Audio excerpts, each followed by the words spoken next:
Assalamualaikum warahmatullahi wabarakatuh. Selamat siang teman-teman. Kita dari kelompok 5 akan mempresentasikan tentang afasia.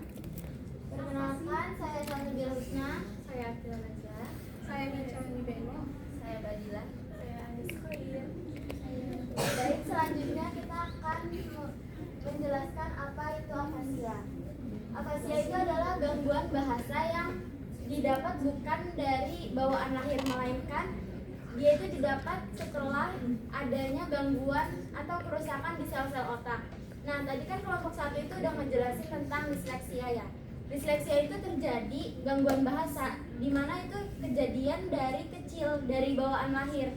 Tapi kalau afasia ini dia bisa berbahasa kayak kita, bisa berkomunikasi dengan baik, tapi pas dia udah dewasa atau dia itu anak-anak, terjadi gangguan di otaknya dan terjadilah afasia. Nah, selanjutnya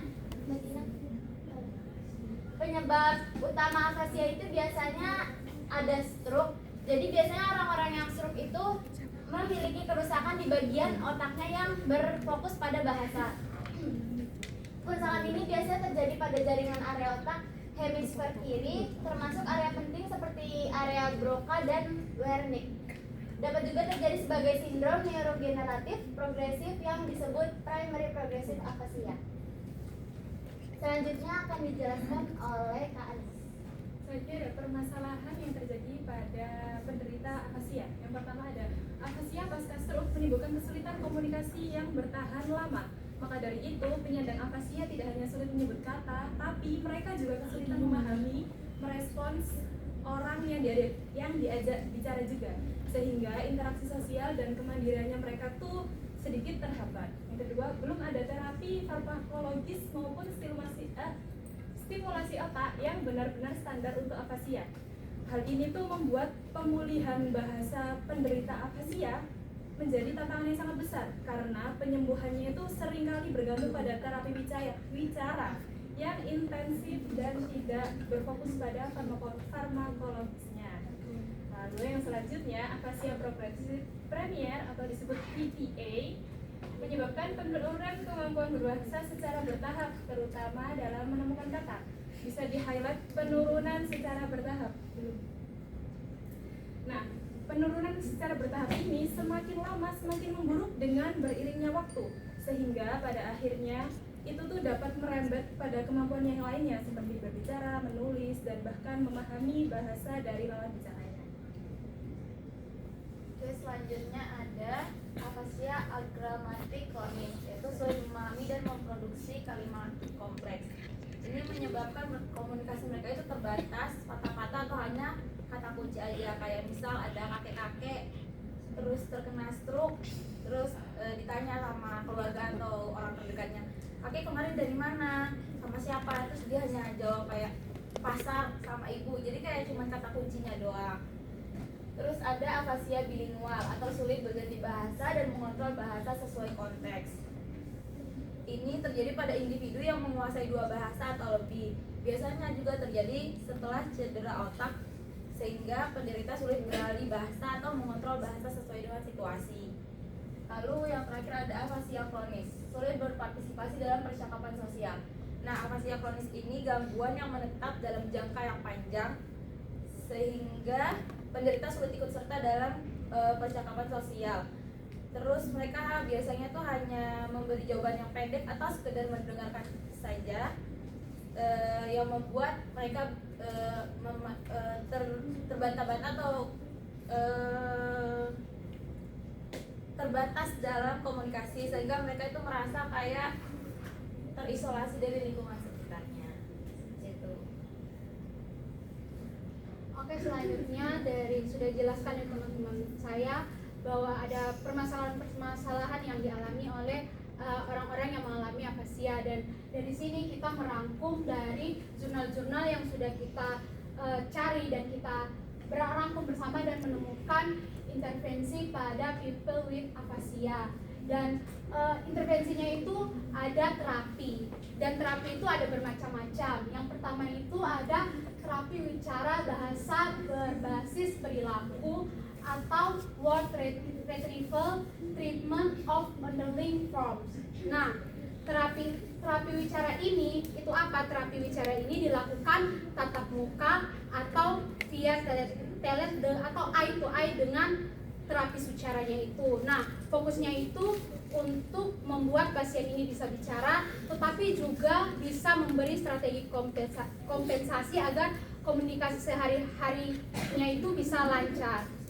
Nah, word retrieval terapi ini apa? Yaitu melatih pasien mengembalikan kembali kata yang susah disebutkan atau yang tersangkut di lidah itu dia nggak bisa mengeluarkannya itu. Jadi dengan terapi ini bisa membantunya berbicara lancar. Nah, terus yang kedua itu treatment of underlying forms. Nah, itu melatih pemahaman dan produksi kalimat kompleks, misalnya kalimat pasif atau relatif yang susah buat mereka keluarkan. Nah, contohnya word retrieval ini, nah otak itu kan diibaratkan sebagai lemari arsip. Nah, tapi karena mereka stroke, jadi beberapa label itu hilang. Jadi terapis ini itu membantu pasien menempelkan label baru dengan petunjuk, misalnya kategori contohnya dia itu susah buat apel, susah buat ngomong apel. Jadi kayak dikasih flashcard gitu, terus ini gambar apa, terus kalau dia nggak bisa, terapinya itu bisa bilang a, nah apel, pokoknya gitulah.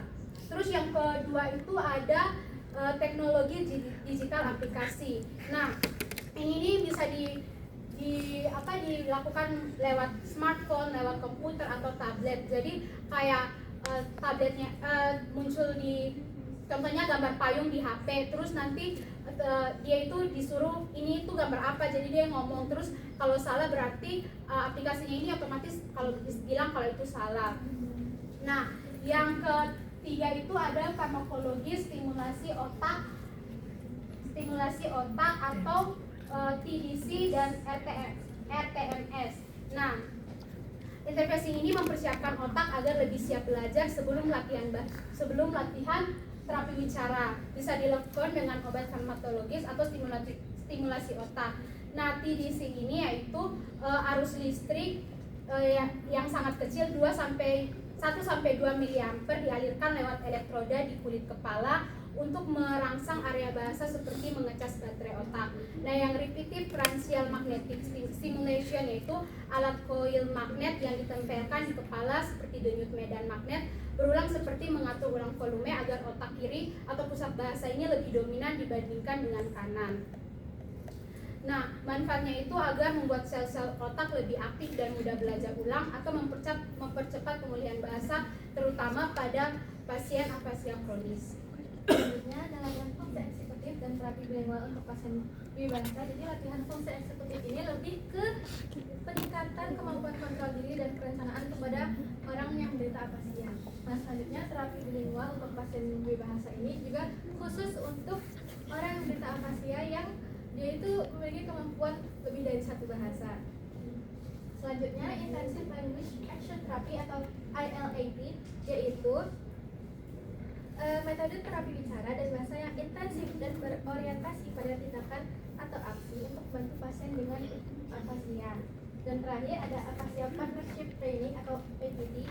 Nah, jadi APT ini itu adalah turunan dari CPT, yaitu communication partner training. Nah, bedanya apa CPT sama APT? Jadi kalau CPT ini dia lebih berfokus untuk melatih keluarga dan atau caregiver untuk komunikasi yang lebih efektif ke orang yang menderita gangguan berbahasa. Tapi kalau APT ini dia berfokus keduanya, jadi keluarga atau caregiver sama orang yang menderita afasia tersebut. Baik, sekian presentasi dari kami. Jika ada yang ingin ditanyakan, dipersilakan.